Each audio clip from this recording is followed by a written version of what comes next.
Truth news కి స్వాగతం. ముందుగా హెడ్లైన్స్ చూద్దాం.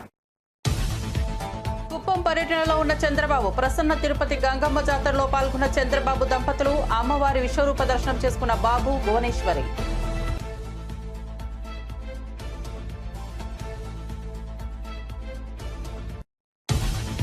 పాకిస్తాన్ కు బుద్ధి చెప్పడంలో కేంద్రం విఫలమైందన్న రేవంత్. అమెరికా ఒత్తిడికి మోదీ ప్రభుత్వం తలొగ్గిందని విమర్శ. ఒక గొప్ప అవకాశాన్ని భారత్ కోల్పోయిందని వ్యాఖ్య.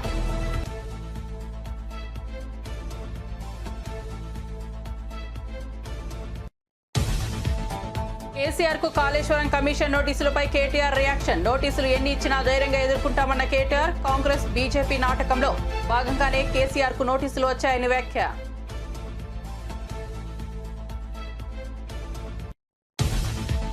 ఏపీకి 5 కుంకి ఏనుగులను అందించిన కర్ణాటక ప్రభుత్వం. కర్ణాటక విధాన సౌధలో ఏనుగులను స్వీకరించిన పవన్ కళ్యాణ్. రాజకీయాలకు అతీతంగా సాయం చేసిన కర్ణాటకకు కృతజ్ఞతలు తెలిపిన పవన్.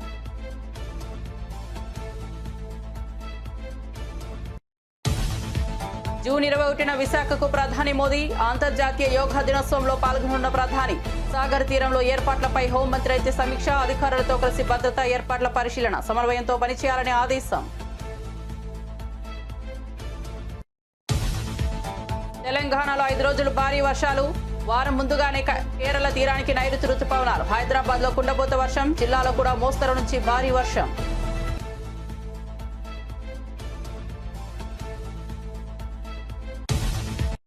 ఇక వార్త వివరాల్లోకి వెళ్తే స్వర్ణాంధ్ర విజన్ 2047లో ఆరోగ్యవంతమైన, సంపన్నమైన, ఆనందమైన ఆంధ్రప్రదేశ్ లక్ష్యంగా ముందుకు వెళ్తున్నామని సీఎం చంద్రబాబు తెలిపారు. ఈ లక్ష్య సాధనలో భాగంగా యోగానికి విశేష ప్రాధాన్యత ఇస్తున్నామని చెప్పారు. ఆరోగ్యాన్ని మెరుగుపరచడమే కాక మానసిక శాంతిని కలిగించే యోగాను రాష్ట్ర ప్రజల జీవన శైలిలో భాగం చేయాలని ప్రభుత్వ కృషి కొనసాగుతోందన్నారు. అన్ని వయసుల వారికి యోగా అవసరమని, దీనిపై అవగాహన పెంచేందుకు పాఠశాలల నుంచి ప్రత్యేక కార్యక్రమాలు ప్రారంభిస్తామని సీఎం చంద్రబాబు వెల్లడించారు. వాళ్ళలో cascade training Morarji Desai national institute of yoga ఉంది. వాళ్ళతో అసోసియేట్ చేసుకుని ఎక్కడికక్కడ ట్రైనర్స్ ని తయారు చేస్తాం. మనం 2 కోట్ల మందిని ట్రైన్ చేయాలి. కనీసం 3 కోట్ల మందిని టచ్ చేసి 3-4 కోట్లు టచ్ చేస్తే తప్ప కొంతమంది దైనందిక కార్యక్రమాల్లో బిజీగా ఉంటారు. కొంతమందికి మనం ఎన్ని చెప్పినా వాళ్లకుండే సమస్యలతో దీని యొక్క ప్రాధాన్యత గుర్తించలేరు. కొంతమంది గుర్తించిన వాళ్ళలో చేయాలనే ధ్యాస లేకపోవచ్చు. ఇవన్నీ చెప్తానే ఉంటారు అనేవాడు కూడా కొంతమంది ఉంటారు. కాబట్టి మినిమం 2 కోట్ల మందికి రీచ్ కావాలని, 2 కోట్ల మంది 21వ తారీఖున అటెండ్ కావాలని అందరూ కూడా ఎక్కడికక్కడ స్కూల్స్ ఇప్పటి నుంచి స్టార్ట్ చేసి స్కూల్స్ ఓపెన్ చేస్తానే 1 అవర్ ఎవ్రీడే యోగా క్లాసెస్ పెట్టి యోగా టీచ్ చేసి రాబోయే రోజుల్లో అన్ని స్కూల్స్ లో yoga part of their life career or syllabus లో కూడా పెట్టి యోగాని ప్రమోట్ చేస్తాం. దీనివల్ల నాకు ఒక నమ్మకం ఉంది. ఇది గాని చేయగలిగితే productivity will be very very efficient. Most productivity achieve చేసే పరిస్థితి వస్తుంది, చేస్తాం. ఇవన్నీ చేయడానికి వేరియస్ లెవెల్స్ లో గ్రూప్ ఆఫ్ మినిస్టర్స్ ఒక కమిటీ పెట్టుకున్నాం. ఇక్కడ సత్య గారు, లోకేష్ గారు వీళ్ళంతా కలిసి అదే మరి స్టేట్ లెవెల్ అఫెక్ట్స్ కమిటీ పెట్టుకున్నాం. District level committee, municipal level committee, mandal level committee, final గా గ్రామ లెవెల్లో కూడా సచివాలయం ఆధ్వర్యంలో అక్కడ పంచాయతీ అవన్నీ కూడా పెట్టి ఇటు ప్రజాప్రతినిధుల్ని, అధికార యంత్రాంగాన్ని, ప్రజల్ని అందరినీ భాగస్వాములు చేస్తాం. ఆల్ ఏజెస్, ఒక స్టూడెంట్సే కాకుండా ఆల్ వాక్స్ ఆఫ్ లైఫ్ ఉండే లేబర్ దగ్గర నుంచి ఎంత మంది ఇన్వాల్వ్ అయితే అంతమందిని ఇన్వాల్వ్ చేస్తాం. దీనికి డోర్ టు డోర్ క్యాంపెయిన్ చేస్తాం. సచివాలయ లెవెల్లో డోర్ టు డోర్ క్యాంపెయిన్ చేస్తాం. దీన్ని అవేర్నెస్ బిల్డప్ చేస్తాం. బిల్డప్ చేసి రేపు ఎన్ని కూడా culmination international day of yoga 2025 5 లక్షల మంది. దానికి కూడా ఇప్పటి నుంచే ప్లాన్ చేయమన్నాం. ప్లాన్ చేసి ఏ విధంగా రావాలి, ఎక్కడెక్కడ వస్తాయి, ఇవన్నీ కూడా డీసెంట్రలైజేషన్, ఆర్గనైజేషన్ ఒక పర్ఫెక్ట్ ఏమేం చేయాలి అవన్నీ చేస్తాయి. ఎంత స్పేస్ కావాలి అవన్నీ వర్కౌట్ చేస్తున్నాం. అవన్నీ చేసి ముందుగానే సిస్టమాటిక్ ప్లానింగ్, ఎగ్జిక్యూషన్ మెట్టుకులెస్ గా చేయడం కోసం we are working on this program. అదే సమయంలో రాష్ట్రం మొత్తం అన్ని ప్లేసులు కలిపి ఎక్కడెక్కడ చేయాలనో ఇయర్ మార్క్ చేస్తాం. Number of places, number of people అవన్నీ కూడా ఇయర్ మార్క్ చేస్తాం. మినిమం 2 కోట్ల మంది పార్టిసిపేటెడ్ గా చేస్తాం. వాళ్ళల్లో కూడా లీడ్ చేయడానికి ఎవరెవరు ఈ కోర్సెస్ లో పాస్ అయ్యారో వారు లీడ్ చేస్తారు ఈ ఈవెంట్. అక్కడ కొంతమంది ఇక్కడికి వస్తారు, కొంతమంది గ్రామాల్లో కూడా లీడ్ చేస్తారు. స్కూల్స్ కావచ్చు, ఛాంపియన్స్ కింద పెడతాం. ఎవరైతే సర్టిఫికేట్ తీసుకొని ప్రాక్టీస్ చేసి వాళ్ళు బెటర్ గా టెస్ట్ చేసిన వాళ్ళందరినీ కూడా పెట్టి వాళ్ళ ద్వారా మిగిలిన ఒక లీడర్ గా పెట్టి టీం లీడర్ గా వాళ్ళ ద్వారా ఇవన్నీ చేస్తాం. ఇవన్నీ చేసి ఈ ఈవెంట్ ని రాబోయే రోజుల్లో మొత్తం ప్రపంచం అంతా అడాప్ట్ చేసుకుంటుంది. భారతదేశం ముందుంటుంది. ఆంధ్రప్రదేశ్ రాష్ట్రం ట్రెండ్ సెట్టర్ గా. చిత్తూరు జిల్లా కుప్పంలో గంగమ్మ జాతర సందర్భంగా ముఖ్యమంత్రి చంద్రబాబు నాయుడు తన భార్య భువనేశ్వరితో కలిసి తిరుపతి గంగమ్మను దర్శించుకున్నారు. అమ్మవారికి ప్రత్యేక పూజలు నిర్వహించి పట్టు వస్త్రాలు సమర్పించారు. రాష్ట్ర ప్రజల శాంతి సమృద్ధి కోసం గంగమ్మ తల్లిని ప్రార్థించిన చంద్రబాబు దంపతులు ఆలయ పరిసరాల్లో భక్తులతో కొద్దిసేపు మాట్లాడారు. అధికారులు మరియు టీడీపీ శ్రేణులు సీఎం కుటుంబానికి స్వాగతం పలికారు. గంగమ్మ జాతర సందర్భంగా ఆలయంలో ప్రత్యేక ఏర్పాట్లు చేసినట్లు దేవస్థానం అధికారులు తెలిపారు. భక్తుల ఉత్సాహంతో గంగమ్మ జాతర వైభవంగా కొనసాగుతోంది.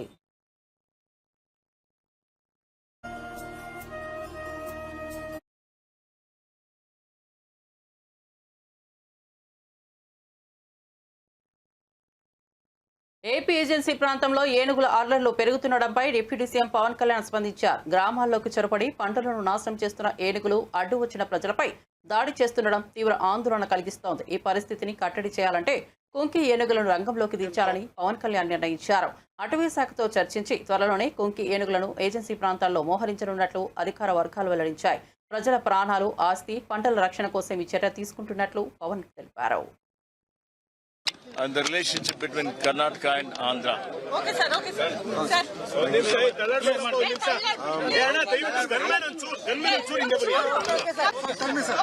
I'm the Honorable Minister of Environment and Forest, Shri Ishwar Kandreji. When I came in last August, I requested what Andhra Pradesh is facing for the last 30 years. And last 20 years we've been we felt the need to mitigate elephant and man conflict and how to go about it. And Karnataka government has done an excellent job, having more than 6,000 elephants, and the land areas, the forest areas are the same, yet they have the mitigation measures are excellent. And we sort of learning from Karnataka government. And that's how our PCC of Forest Department officials had conveyed it to me the moment I have taken charge as Forest Minister of Forest. So the moment I approached Honorable Minister for Forest and Environment, Shri Ishwar Kandreji, with a large heart and with a big heart, and he welcomed us, and whatever is needed, he without hesitation, without any second thought, he gave us, and with the blessings of Honorable CM Shri Siddaramaiah ji. And it is a wonderful gesture, and we are grateful to it. And it is not just about apart from sharing of Kunki elephants, transferring of Kunki elephants, we also had a deeper knowledge sharing also, and 9-point knowledge sharing is also there. And I'm grateful to Honorable CM and Honorable Minister for. Do you see this as a new beginning between both of our states? Yeah, exactly. That's what even Honorable Deputy Chief Minister Shri Shivkumar ji also saying about Tungabhadra waters, to speak to Honorable Chief Minister Shri Chandrababu Naidu ji of AP. And definitely I'll take this information. I'll take this whatever the request has been put across, and I'll take it forward. I'll make sure that I'll mediate whatever is needed between both the states. How many elephants had you previously requested, and how many have No, in fact, we didn't request anything. I said this is what the conflict. It is with their large-heartedness, and even if it is 2 elephants, I think we are more than you. In fact, Honorable Minister and Chief Minister blessed us with 6 elephants. I think to understand we in fact we never had any idea. It's very difficult. We are seeking it. We can't demand. It's the only thing we conveyed, and with a large heart, he gave us 6 elephants, and 2 of them are about to come. And we're looking forward. And personally, one more time, I would like to convey that they will be taken care well. Personally, time to time, I'll look into the health of the elephants and how well they will be taken care. What special arrangements have you done for the elephants at your place, sir? At least already a lot of training camps happened between Mahoots also came here.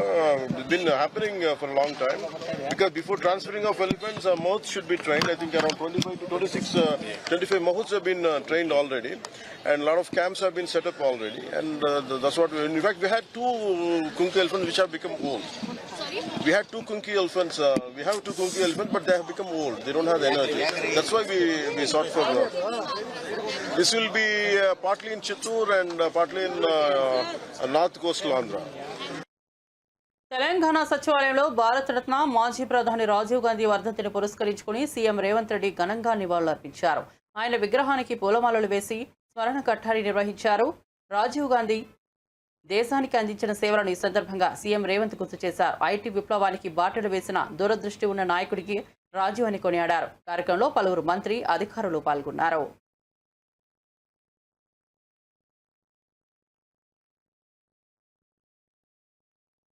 Pahalgam ఉగ్రదాడిపై స్పందించిన Telangana CM Revanth Reddy ఈ విషయంలో Congress party కేంద్ర ప్రభుత్వానికి అండగా నిలుస్తుందని చెప్పారు. అయితే కేంద్రం ఈ దాడిపై తీవ్ర స్థాయిలో స్పందించకపోవడం బాధాకరమన్నారు. గతంలో ఇందిరాగాంధీ పాకిస్తాన్కు శాశ్వత గుణపాఠం చెప్పిన విధంగా ఇప్పుడు బుద్ధి చెప్పాల్సిన అవసరం ఉందని స్పష్టం చేశారు. దేశంలో తీవ్రవాదాన్ని పూర్తిగా నిర్మూలించడంలో ఇందిరాగాంధీ చూపిన ధైర్యం, నాయకత్వం మనకు ఆదర్శమని తెలిపారు. ఉగ్రవాదంపై రాజీ లేకుండా కఠినంగా వ్యవహరించాలని కేంద్రాన్ని రేవంత్ కోరారు.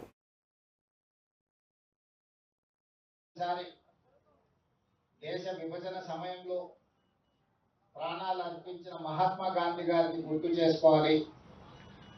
ఆ తర్వాత 1971లో పాకిస్తాన్ మన మీద పెత్తనం చెలాయించాలి అంటే ఆనాటి ప్రధానమంత్రి ఉక్కు మహిళ శ్రీమతి ఇందిరాగాంధీ గారు పాకిస్తాన్కి బలమైన గుణపాఠం చెప్పడమే కాకుండా పాకిస్తాన్ని 2 ముక్కలుగా చీల్చి బంగ్లాదేశ్, పాకిస్తాన్ దేశాలుగా ఏర్పాటు చేసి శాశ్వత గుణపాఠం పాకిస్తాన్ ప్రభుత్వాలకు, పెద్దలకు చెప్పడం జరిగింది.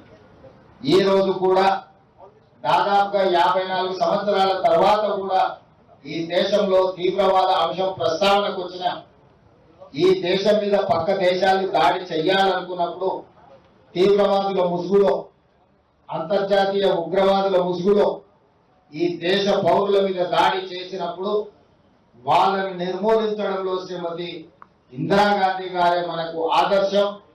ఈనాడు మరొక్కసారి ఒక బలమైన నాయకత్వం, ఉక్కు మహిళను దేశ ప్రజలందరూ, దేశ ప్రజలే కాదు ప్రపంచం ఈరోజు వారిని గుర్తు చేసుకున్నారు. ఆనాడు పాకిస్తాన్ మీద యుద్ధం జరిగినప్పుడు అమెరికన్ ప్రెసిడెంట్ శ్రీమతి ఇందిరాగాంధీ గారికి అమెరికాలో సూచన చేసి మేము మధ్యవర్తిత్వం వహిస్తాము అని చెప్పి, మీరు యుద్ధాన్ని ఆపాలి అని చెప్పినప్పుడు విస్పష్టంగా మీకు తెల్ల రంగు ఉన్నది కదా అని చెప్పి మా మీద పెత్తనం చెయ్యాలనుకుంటే భారతదేశం సహించదు. మా దేశం యొక్క సమస్యను, మా భద్రతను మేమే కాపాడుకోగలుగుతాం, మా దేశాన్ని మేము రక్షించుకోగలుగుతాం, మాకెవ్వరి సూచనలు, ఎవరి మధ్యవర్తిత్వం అవసరం లేదని విస్పష్టంగా ఆనాడు శ్రీమతి ఇందిరాగాంధీ గారు చెప్పడం జరిగింది. కానీ పహల్గామ్ లో జరిగిన సంఘటనలు మీరు చూసి మేమందరం అండగా నిలబడ్డాం కేంద్ర ప్రభుత్వానికి. ప్రధానమంత్రి గారికి సంపూర్ణంగా మా నాయకుడు మల్లికార్జున ఖర్గే గారు, మా లోక్సభలో ప్రధాన ప్రతిపక్ష నాయకుడు రాహుల్ గాంధీ గారు, సోనియా గాంధీ గారు, భారతదేశం మొత్తం కాంగ్రెస్ పార్టీ శ్రేణులు కేంద్ర ప్రభుత్వానికి అండగా నిలబడి మన వీర జవానులను, పాకిస్తాన్ మన మీద కాలు దువ్వుతే శాశ్వత గుణపాఠం చెప్పమని అండగా నిలబడ్డాం. దురదృష్టవశాత్తు కేంద్ర ప్రభుత్వం వెనుకడుగు వేసింది, వచ్చిన అవకాశాన్ని సద్వినియోగం చేసుకోకుండా. మొట్టమొదటిసారి దేశ విభజన సమయంలో ప్రాణాలు అర్పించిన మహాత్మా గాంధీ గారిని గుర్తు చేసుకోవాలి. ఆ తర్వాత 1971 ఆళ్లగడ్డ మినీ మహానాడులో తాను చెప్పిన మాటలను వక్రీకరించారని భూమా అఖిలప్రియ ఆగ్రహం వ్యక్తం చేశారు. తాను చంద్రబాబు, లోకేష్ లను ఉద్దేశించి మాట్లాడలేదని స్పష్టం చేస్తూ తప్పుడు ప్రచారాలు చేస్తున్నారంటూ విమర్శించారు. సిరివెన్నెల మండల కన్వీనర్ శ్రీకాంత్ రెడ్డికు పదవి ఇవ్వాలని పార్టీ అధిష్టానానికి సూచించామని చెప్పారు. ఏఎన్ఆర్ చికెన్ సెంటర్ చనిపోయిన కోళ్ల మాంసాన్ని అమ్ముతున్నారని ఒక ఎమ్మెల్యేగా తాను చూస్తూ ఊరుకోనని హెచ్చరించారు. ఎవరు తప్పుడు వార్తలు సృష్టిస్తున్నారన్న విషయం తనకు స్పష్టంగా తెలుసని, వీరిపై పార్టీ నేతల దృష్టి సారించాల్సిన అవసరం ఉందన్నారు. నా పదాలైతే ఇవే. దానికి నేనేదో ఎవరిని రానియను, ఆలగడ్డ నియోజకవర్గంలో నేను నాకు చెప్పకుండా పదవులు ఇస్తే నేను రానియనను, లేకపోతే పార్టీని ఉద్దేశించి నేను ఏదో అన్నానని చెప్పి వార్తలు రావడము కరెక్ట్ కాదు. ఎందుకంటే ఎవరు చేపిస్తున్నారో, ఎవరు టీవీ వాళ్ళకి వీడియోలు ఇచ్చి డబ్బులు ఇచ్చి చేపించారనేది కూడా నాకు సమాచారం ఉంది. అంటే ఎవరి గురించి మాట్లాడితే వాళ్ళే దాని పబ్లిసిటీ ఇచ్చుకుంటారు కదా. మాకు తెలియదని మాత్రం దయచేసి అనుకోకండి. ఎవరు వెనకాల నుంచి చేస్తున్నారో అందరూ తెలుసు. ఆలగడ్డ నియోజకవర్గం స్థాయి నుంచి రాష్ట్ర స్థాయి వరకు మా వెనకల జరిగేది అన్నీ తెలుసు. మా టైం వచ్చేదానికి మేము వెయిట్ చేస్తున్నాం అంతే, అవన్నీ బయట పెట్టడానికి. సో సాక్షి దాన్ని ఏ విధంగా పబ్లిసిటీ ఇస్తుందనేది కూడా మామూలుగా జిల్లా స్థాయిలో రాయాల్సిన న్యూస్ మా భూమా అనంగానే స్టేట్ వైడ్కి వెళ్ళిపోయింది. గత 4-5 సందర్భాల్లో ఈ 4-5 న్యూస్లు కూడా సాక్షి ఎక్కడ జిల్లా స్థాయిలో కవర్ చేయట్లే, రాష్ట్ర స్థాయిలో కవర్ చేస్తుంది మాది. మంచిదే అది కూడా. ఈరోజు సాక్షి వాళ్ళపైన మేము కేసు వేశాము, వాళ్ళ ఆఫీస్ ముందర ధర్నా చేశామనేది వాళ్ళకు కూడా ఎక్కడో గుచ్చుకొని ఉంటుంది. దాన్ని తగినట్టుగానే ఉండేవి లేని ఉన్నట్టుగా కూడా వాళ్ళు సృష్టిస్తున్నారు. మమ్మల్ని రాజకీయంగా ఎదుర్కోలేని వాళ్ళు కూడా ఇది అడ్వాంటేజ్ తీసుకొని పార్టీకి మాకు ఏదో చిచ్చు పెట్టాలని చెప్పి చాలామంది కొన్ని దశాబ్దాల నుంచి ప్రయత్నం చేస్తున్నారు. నేను ఒకటే చెప్తున్నా, మీరు ఎన్ని జన్మలు ఎత్తినా, మీరు ఏం చెప్పినా ఏం చేసినా పార్టీకి మేము దూరం కాము. పార్టీ మమ్మల్ని, మీలాంటి వ్యక్తుల కోసం పార్టీ మమ్మల్ని దూరం పెట్టదు. మీరేదో హడావిడి చేసి ఎన్నికలకు ముందు కూడా ఇంతే హడావిడి చేసినారు. ఎన్నికలకు ముందు కూడా ఇట్లాగే లేనిపోనివన్నీ రాసినారు, చెప్పినారు, పెద్ద సీన్ చేసినారు. ఏమైంది? ప్రజలకి మా మీద నమ్మకం ఉండింది, పైన నాయకులకి మా మీద నమ్మకం ఉండింది. దానికి తగినట్టుగానే ఈరోజు మేము గెలుచుకోవడం జరిగింది. ప్రెస్ మీట్ పెట్టాం కాబట్టి ఇది కూడా మీ దృష్టికి మాట్లాడాలా. మామూలుగా అయితే నేను దీనికి పెద్ద ఎక్స్ప్లెనేషన్ ఇవ్వకూడదని అనుకున్నాను. ఏదైతే మొన్న రమిజా అని చెప్పి ఒక మహిళ, ముస్లిం మహిళ, ఆమె గురించి మీడియాలో ఇష్టం వచ్చినట్టు అంటే మీరు మహిళలు అనేది ఎట్లాగో మీరు మర్యాద ఇవ్వట్లేదు. ఆఖరికి ఆమె గురించి ఛానళ్ళల్లో మామూలుగా ఆమె ఎప్పుడు బుర్కా వేసుకొని వస్తుంటుంది. ఆమె మొన్న బాధపడుతుంది. టీవీలలో ఆమె ముఖము ఏ విధంగా అన్ని ఛానల్స్లో చూపించడం జరిగిందో, ఒక ముస్లిం మహిళగా నా ముఖం అట్లా చూపించడం అనేది ఏందక్క అని చెప్పి ఆమె కూడా కళ్ళలో నీళ్లు పెట్టుకొని ఏడవడం జరిగింది. అవును, ఆమె తెలుగుదేశం పార్టీకి సంబంధించిన ఆమెనే.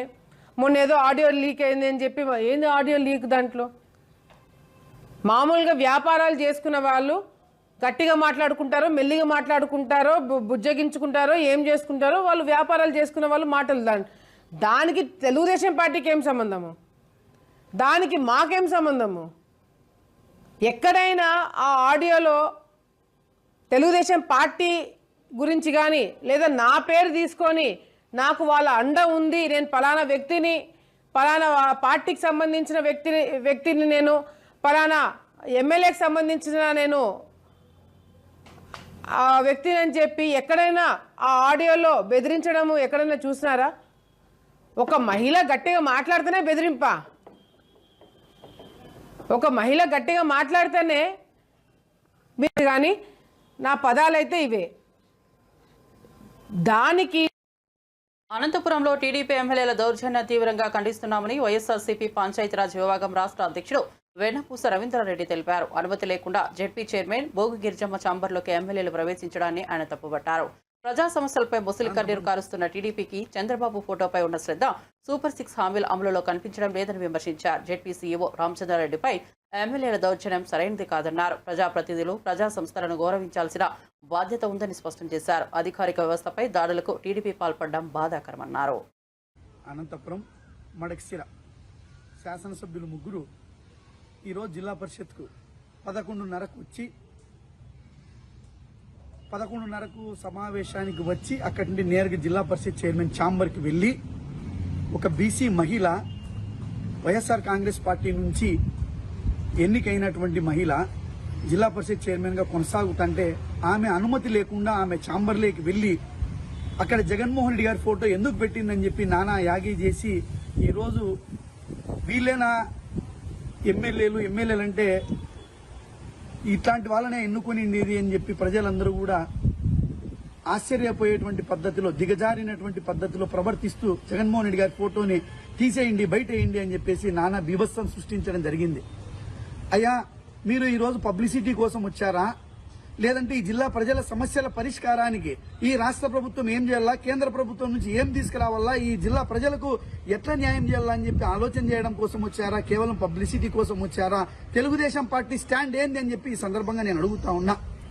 ఈ రోజు కూడా గ్రామాల్లో మౌలిక సదుపాయాలు లేక, ఈ రోజు కూడా రైతన్నలకు అకాల వర్షాలతో ఈ రోజు పంట అంతా తీవ్రంగా నష్టపోతా అంటే ఏ ఒక్క రైతన్న కూడా ఈరోజు తెలుగుదేశం పార్టీ ప్రజాప్రతినిధులు ఈరోజు ఏ ఒక్క రైతన్నని పరామర్శించి ఓదార్చినటువంటి చరిత్ర మీకుందా అని చెప్పి నేను అడుగుతా ఉన్నా.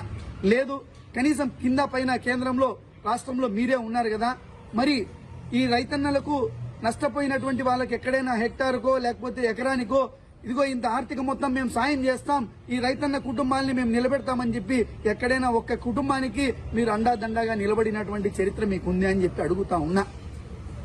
అదేవిధంగా ఈరోజు ఉపాధి హామీ కూలీలకు పనులు లేక ఈరోజు ఉపాధి హామీ కూలీలకు వెళ్తా ఉంటే రైతు కూలీలకు ఈ రోజు కూడా వాళ్ళకు వేతనాలు ఇవ్వలేనటువంటి పరిస్థితి.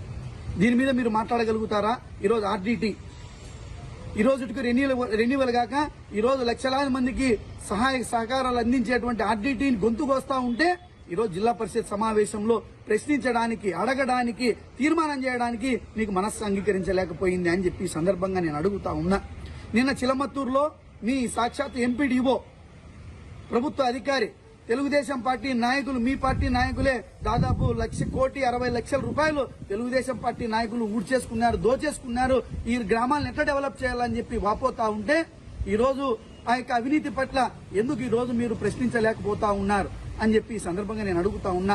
ఈ రోజు హంద్రీ నీవాకు సంబంధించి కావచ్చు, సాగునీరు కావచ్చు, త్రాగునీరు కావచ్చు, ఇక అనేక రకాలైనటువంటి ఈ రోజు మెడికల్ అండ్ హెల్త్ అనేక రకాలైనటువంటి అంశాలు ఉంటే అన్ని అంశాలను కూడా పక్కన పెట్టి ఈ రోజు ఒక మహిళ ఈ రోజు బీసీ అందాల పోటీలో మంత్రులు పాల్గొనడంపై వస్తున్న విమర్శలను తప్పుగా చూడవద్దని ఎమ్మెల్సీ అద్దంకి దయాకర్ స్పష్టం చేశారు. కొన్ని ఈవెంట్స్ కి శాఖ సంబంధిత అధికారులు, ప్రజాప్రతినిధులు హాజరు కావడం అవసరమని పేర్కొన్నారు.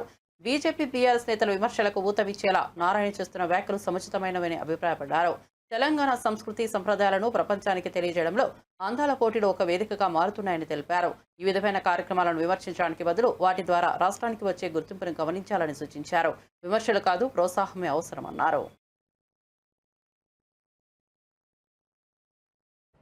అందాల పోటీల విషయంలో మంత్రులు పాల్గొంటుండని నారాయణ గారు చేసిన స్టేట్మెంట్ అనేది ఒకసారి సరిచూసుకోవాల్సిన అవసరం ఉందని చెప్పి వారికి విజ్ఞప్తి చేస్తున్నాం. ఎందుకంటే శాఖాపరమైన సంబంధాలు ఉన్న మంత్రులు కానీ శాఖాధికారులు మాత్రమే ఆయా ఈవెంట్స్కు సంబంధించి పాల్గొనడం జరుగుతుంది. ఇప్పుడు రామప్ప దేవాలయం దగ్గర సందర్శన ఉందనుకోండి, కొండా సురేఖ గారు ఉండాల్సి వస్తుంది.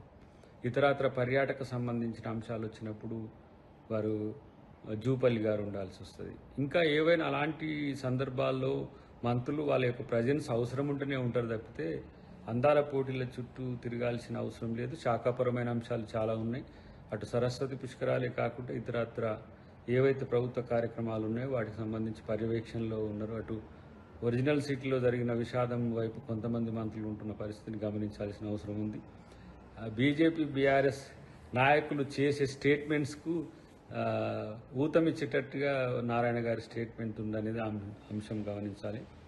ఇంకొకటి ఏంటంటే భాగస్వామ్య పార్టీగా వారు ప్రశ్నించే హక్కు కూడా కలిగి ఉన్నప్పుడు కూడా వాటితో తెలంగాణ సంస్కృతి, తెలంగాణ జాతీయ గీతం, తెలంగాణ యొక్క కల్చర్ అనేది ప్రపంచ దేశాలన్నిటికీ ఇప్పుడు పోతున్న అంశాన్ని మీరు గమనించండి. ఇలా కేవలం అందాల పోటీలు అంటే అందాల యొక్క ప్రదర్శన కాకుండా సంస్కృతి సాంప్రదాయాల్లో భాగం చేసి తెలంగాణ అస్తిత్వాన్ని ప్రపంచవ్యాప్తంగా చూపిస్తున్నవని గమనించాల్సిందిగా వారికి కోరుతున్నాం.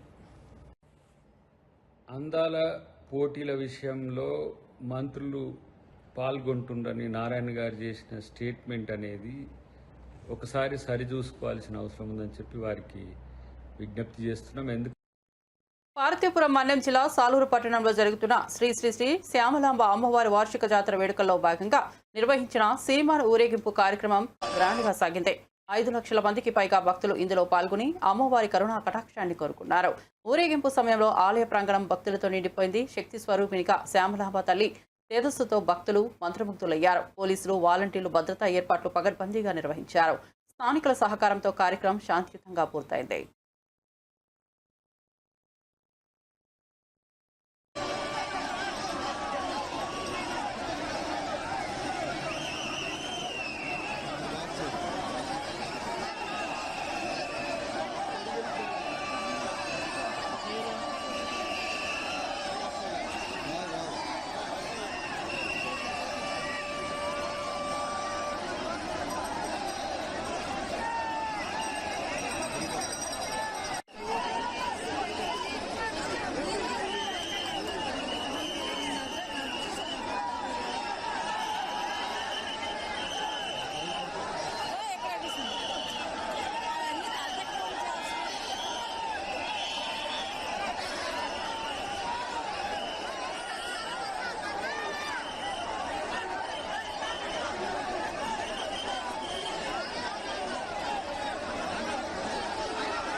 హైదరాబాద్లో మలక్పేట, సికింద్రాబాద్, బోయిన్పల్లి, బంజారాహిల్స్, యూసఫ్గూడ, ఎర్రగడ్డ వంటి ప్రాంతాల్లో భారీ వర్షం కురిసింది. వర్షం కారణంగా రహదారులపై భారీగా నీరు నిలిచిపోవడంతో వాహనదారులు తీవ్ర ఇబ్బందులు ఎదుర్కొంటున్నారు. పలుచోట్ల ట్రాఫిక్ నిలిచిపోయింది. దిల్సుఖ్ నగర్, సైదాబాద్, జూబ్లీహిల్స్, అమీర్పేట్, ఎస్ఆర్ నగర్ తదితర ప్రాంతాల్లో వర్షం ఎడతెరిపి లేకుండా కురుస్తోంది. అధికారులు ఎలాంటి అత్యవసర సేవలకు అడ్డంకులు ఏర్పడకుండా చర్యలు తీసుకుంటున్నారు. వర్షం కొనసాగుతుండటంతో నదులు, వాగుల పరివాహక ప్రాంతాల ప్రజలు అప్రమత్తంగా ఉండాలని సూచిస్తున్నారు. బులెటిన్ ముగించే ముందు హెడ్లైన్స్ మరోసారి చూద్దాం. కుప్పం పర్యటనలో ఉన్న చంద్రబాబు. ప్రసన్న తిరుపతి గంగమ్మ జాతరలో పాల్గొన్న చంద్రబాబు దంపతులు అమ్మవారి విశ్వరూప దర్శనం చేసుకున్న బాబు, భువనేశ్వరి.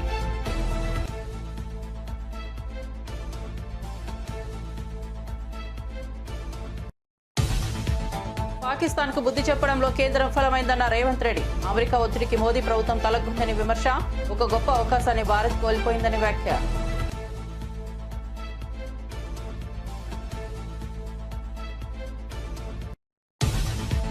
కేసీఆర్ కు కాళేశ్వరం కమిషన్ నోటీసులపై కేటీఆర్ రియాక్షన్. నోటీసులు ఎన్ని ఇచ్చినా ధైర్యంగా ఎదుర్కొంటామన్న కేటీఆర్. కాంగ్రెస్, బీజేపీ నాటకంలో భాగంగానే కేసీఆర్ కు నోటీసులోని వ్యాఖ్య.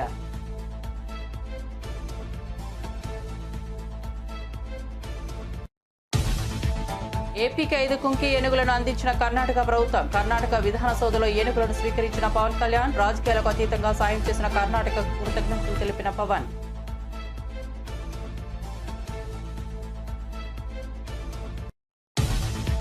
జూన్ 21న విశాఖకు ప్రధాని మోదీ. అంతర్జాతీయ యోగా దినోత్సవంలో పాల్గొన్న ప్రధాని. సాగర్ తీరంలో ఏర్పాట్లపై హోంమంత్రి అనిత సమీక్ష. అధికారులతో కలిసి భద్రతా ఏర్పాట్ల పరిశీలన, సమన్వయంతో పనిచేయాలని అధికారులకు ఆదేశం. తెలంగాణలో 5 రోజులు భారీ వర్షాలు. ఈసారి వారం ముందుగానే కేరళ తీరానికి నైరుతి రుతుపవనాలు. హైదరాబాద్లో కుండపోత వర్షం. జిల్లాలో కూడా మోస్తరు నుంచి భారీ వర్షం.